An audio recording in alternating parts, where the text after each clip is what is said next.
She didn't raise her voice. She didn't hesitate. She didn't soften it to make it easier to swallow. When the question finally came, the one viewers had been screaming at their screens for years, the answer landed with devastating calm. Yes, Robyn is submissive. And I feel like that works for Cody. 5 words. No accusation. No insult. Just an observation. And that's what made it dangerous. Because the moment those words left Jen's mouth, everything that had been quietly operating beneath 15 seasons of Sister Wives suddenly had a name. And Cody knew it. You could hear it in the speed of his response. Not confusion. Not clarification. Rage. Immediate, unfiltered rage. He didn't explain. He didn't correct. He didn't defend Robyn as strong or independent. He attacked. He called Jen full of it. And in doing so, he confirmed exactly what she had just exposed. This wasn't about whether Robyn lets Cody choose paint colors or defers to him in conversations. That's the distraction everyone has been trained to focus on. This was about a power structure that has been hiding in plain sight for over a decade, wrapped in soft words like shy, pretty, and submissive. Words Cody himself used long before Jen ever did. Janelle repeated them earlier this season, almost laughing as she said it. He has this shy, pretty wife now. She's really shy and really pretty.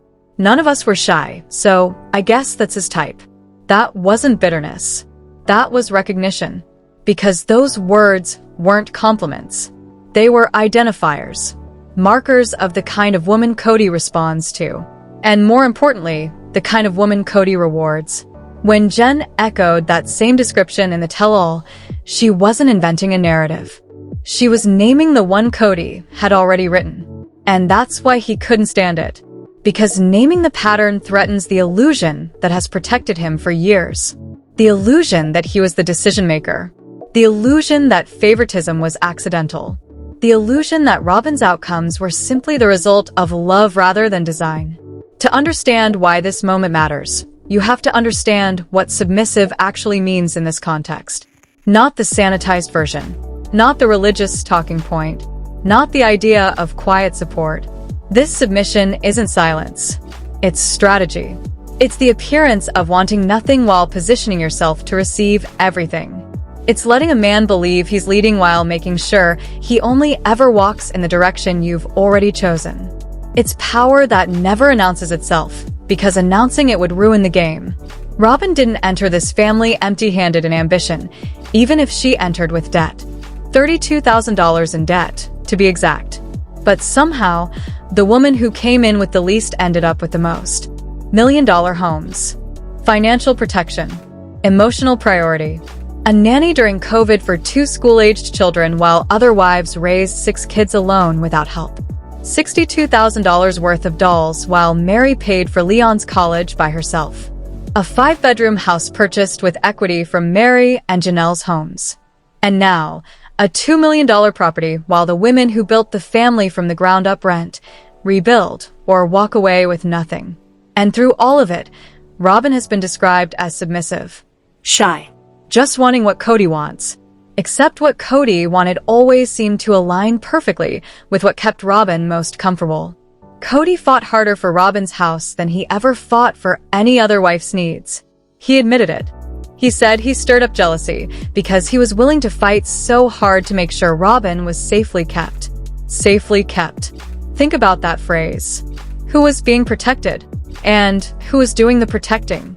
Because the man doing the fighting is rarely the one actually in control of the battle. This is the question Jen's comment forces into the open. If Robyn is submissive, and if submission has been this effective at securing resources, devotion, and priority, then what does that say about the wives who weren't? What does it say about Meri, who believed fairness meant equality? Who believed being the first wife, the legal wife, the foundation of the family meant her needs mattered? She worked. She stayed loyal. She endured decades of neglect thinking it would eventually be rewarded. She wasn't submissive. She was direct. She asked for conversations. She demanded clarity.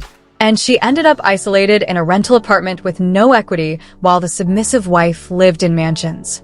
What does it say about Janelle, who worked for nearly 30 years, poured her income into the family fund, managed the books, raised 6 kids largely on her own, and even gave up half her home equity to help purchase Robyn's house. She wasn't submissive either. She was capable, independent, functional, and she ended up living in an RV on undeveloped land while Robyn enjoyed a 4-car garage and mountain views. And Christine named her pain out loud. She said she felt like the basement wife. She said she felt neglected. She said she was watching favoritism happen in real time. She wasn't submissive. She was honest. And honesty got her nothing. She gave up her share of Coyote Pass for $10 just to escape. $10 for years of emotional labor. $10 for raising children while watching her husband emotionally relocate to another woman's home.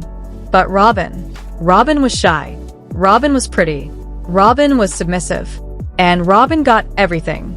Once you see the pattern, it's impossible to unseen. Submission in this family wasn't weakness. It was the most effective strategy available. It was the posture that unlocked resources while avoiding blame. The performance that allowed Cody to feel powerful while quietly surrendering every meaningful decision. He didn't fight for Meri because Meri made him feel obligated. He didn't fight for Janelle because Janelle made him feel unnecessary. He didn't fight for Christine because Christine made him feel criticized. But Robyn made him feel like a hero, like a protector, like a man choosing to provide rather than being asked to. That's not submission. That's mastery. And that's why Cody exploded. Because once someone says it out loud, once the mechanism is named, it stops working. The illusion collapses. The story that he's been telling himself for 15 years, that he just loved her more, that he simply responded to needs, that favoritism wasn't intentional, can't survive scrutiny anymore. And when a narrative can't be defended with facts, it gets defended with anger. This tell-all isn't just another reunion. It's the first time the system itself is being questioned instead of the people trapped inside it. And we're only at the beginning. What makes this moment so unsettling isn't just that the word submissive was spoken. It's that the second half of the sentence finally exposed the function of it. That works for Cody. That's where everything shifts. Because suddenly submission isn't a personality trait anymore. It's not a temperament or a religious value or a love language. It's a mechanism, a system, a way outcomes are produced. And Cody understands that instinctively, which is why his reaction isn't curiosity or debate, but fury. You don't rage like that when someone misunderstands you. You rage like that when someone explains you. If Robyn were truly submissive in the way Cody wants people to believe, this would have been easy to refute. He could have said she's strong. He could have listed moments where she pushed back, stood up to him, demanded her own way. He could have reframed the narrative entirely. Instead, he does none of that. He doesn't defend Robyn's independence. He doesn't present evidence. He attacks Jen. Because acknowledging Robyn's strength would require acknowledging her agency. And acknowledging her agency would mean admitting she has been shaping outcomes all along. And that admission would shatter the story Cody has depended on for 15 years. That everything that benefited Robyn was his choice, his preference, his responsibility. That he wasn't being guided. He was leading. That illusion matters more to him than the truth. Because once you admit Robyn has been actively shaping decisions, you have to confront the uncomfortable question of control. Who was actually deciding where the money went? Who determined which wife got security and which ones got scraps? Who set the emotional priorities? And once those questions are asked, Cody's entire identity as the patriarch collapses. A patriarch who is unknowingly directed isn't powerful. He's managed. And nothing threatens Cody more than the suggestion that he wasn't the one in charge. This is where the meaning of submission in this family becomes clear. It isn't silence. It isn't obedience. It's performance. It's the careful crafting of helplessness. The strategic withholding of demands. The appearance of gratitude for decisions that were never accidental. Robyn mastered something the other wives either didn't see or refused to engage in. The ability to make Cody feel like every sacrifice he made for her was his idea. She never needed to demand the mansion. She just needed to need security. She never had to ask for the nanny. She just had to seem overwhelmed. She never had to argue for financial priority. She just had to appear fragile enough that Cody felt compelled to protect her. And in a system where protection equals provision, fragility becomes currency. Meri never learned that currency. She believed fairness came from contribution, from longevity, from loyalty. She thought showing up, working, staying committed would earn her safety. So she spoke plainly. She asked direct questions. She demanded clarity around finances and emotional neglect. And every time she did, Cody pulled away. Not because she was wrong, but because she made him feel obligated. Because she didn't flatter his sense of choice. Because she didn't let him feel like a hero for doing what she asked. She expected partnership.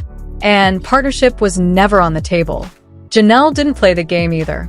She believed independence was strength. She worked. She contributed. She didn't ask Cody to rescue her because she didn't need rescuing. She assumed mutual respect would follow mutual effort.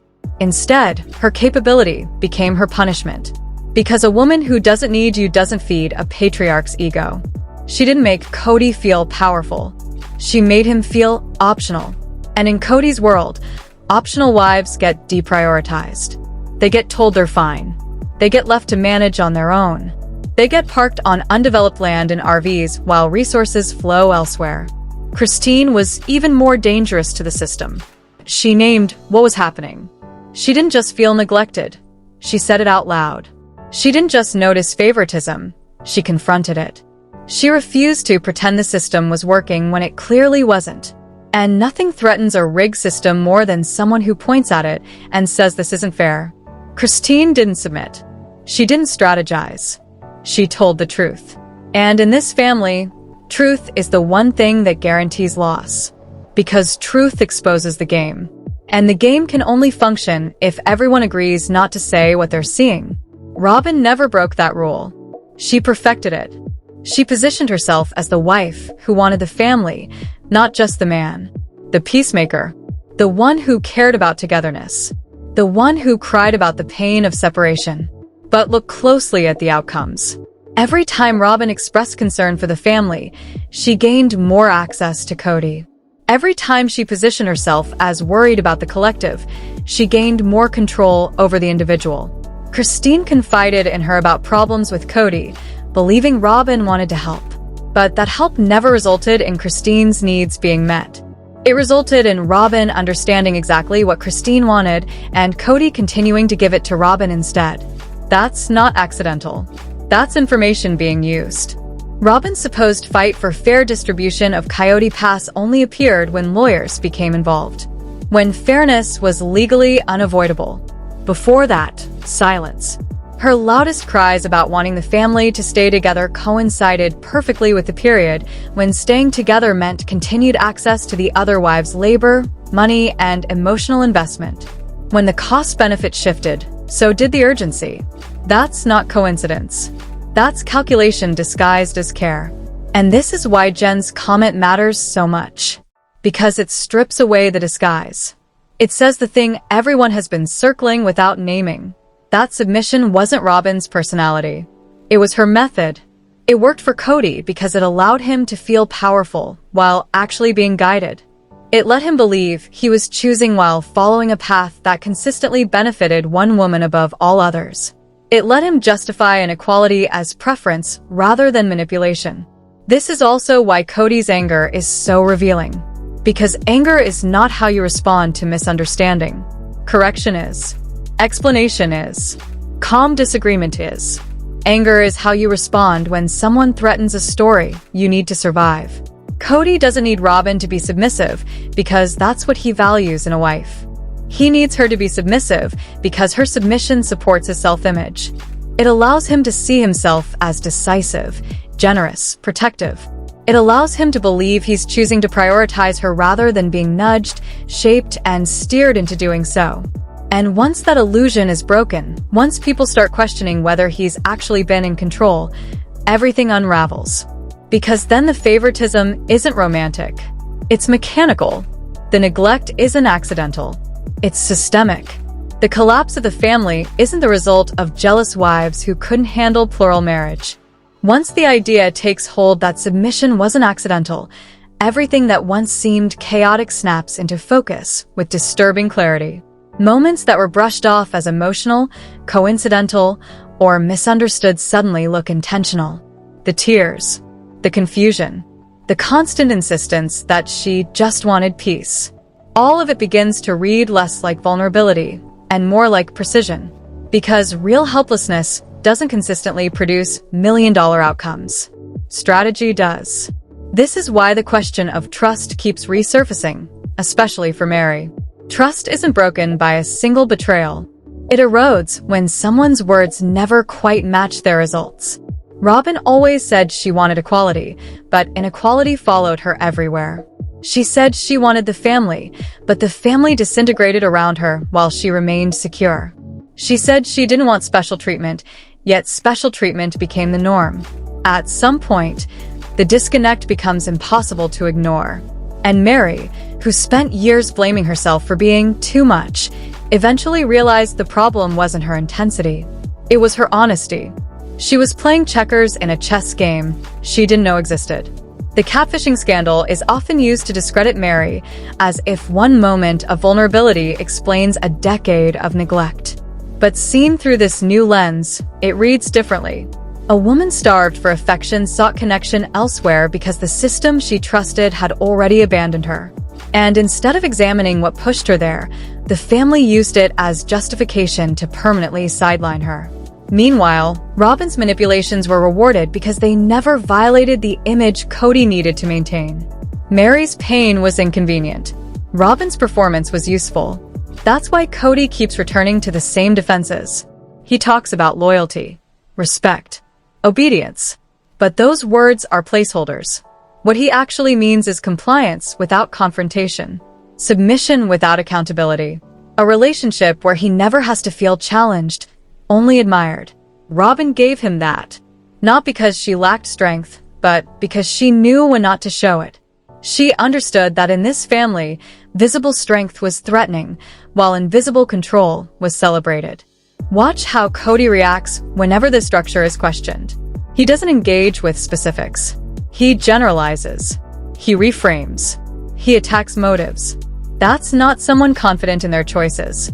That's someone protecting a narrative. Because if he admits that Robyn influenced him, then he has to confront the reality that he didn't fail 3 marriages because those women were difficult. He failed because he rewarded the one woman who never asked him to be fair. And Robyn knows this. She knows her safety depends on Cody never examining the transaction too closely. That's why she clings so hard to the submissive label. Because if she's passive, then she's blameless. If she's just following, then she's not responsible for where they ended up. If Cody is the decider, then Cody is the villain, and Robyn gets to remain the misunderstood victim. It's a perfect shield.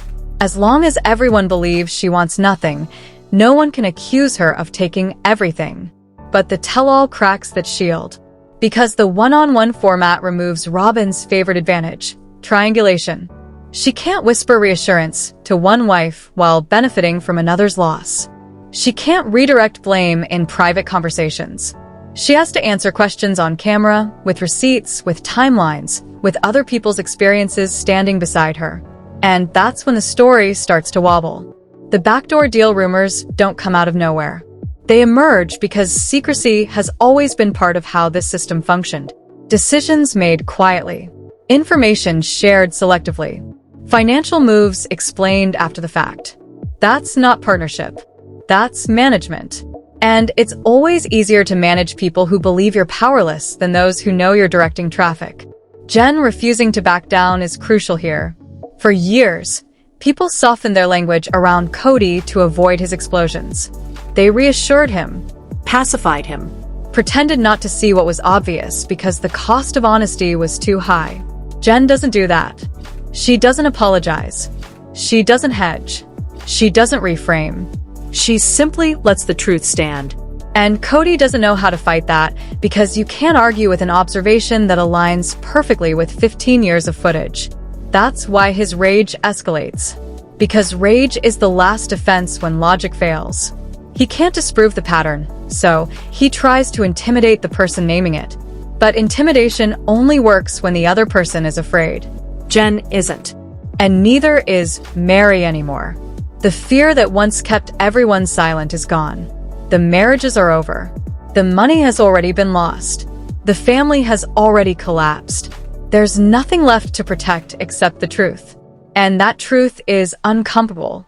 Not just for Cody and Robyn, but for viewers too. Because it forces a reckoning with a darker idea that being genuine doesn't always win. That honesty can be punished. That in some systems, manipulation is more effective than integrity.